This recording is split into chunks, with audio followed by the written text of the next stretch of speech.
Sir আমার বুলারে কই নিয়ে যাইতেছেন? আমার বুলা কি করছে? আপনার পোলায় অফিস থেকে 10 লক্ষ টাকা আত্মসাৎ করছে, এই জন্য তাকে থানায় নিয়ে যাচ্ছি।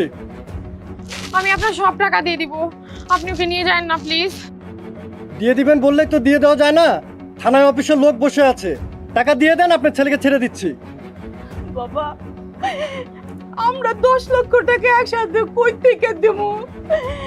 আমাদের কাছে দেন 10 লক্ষ টাকা নাই কে বাবা।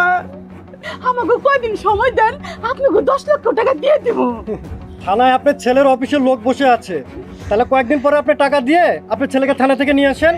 এই চলো। দাঁড়ান, সামান্য 10 লাখ টাকার লেগা আমি আমার বাইরে জেলে যাইতে দিব?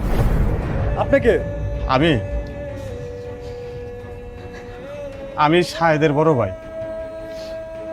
যদিও শাহেদ আমারে ভাই বলে স্বীকার করে না, আর করবই বা এখন? আমি অশিক্ষিত মূর্খ, আর আমার ভাইরা তো মেলা শিক্ষিত। আমার মতো অশিক্ষিত বাইরে কেউ কি স্বীকার করে? দেখছেন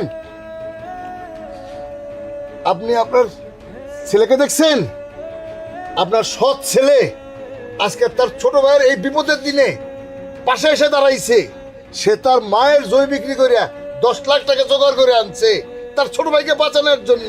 আর আপনি সেই ছেলের সাথে এত অত্যাচার করছেন। আরে ওরা তো আমি ছোটবেলার থেকে চিনি, ওরা আমি দেখছি নিজের লেখাপড়া করে নাই, শুধুমাত্র ছোট ভাইকে লেখাপড়া করানোর জন্যে, তাকে শিক্ষিত করার জন্যে সে নিজে খাইয়া না খাইয়া অনেক কষ্ট করছে, অনেক পরিশ্রম করছে।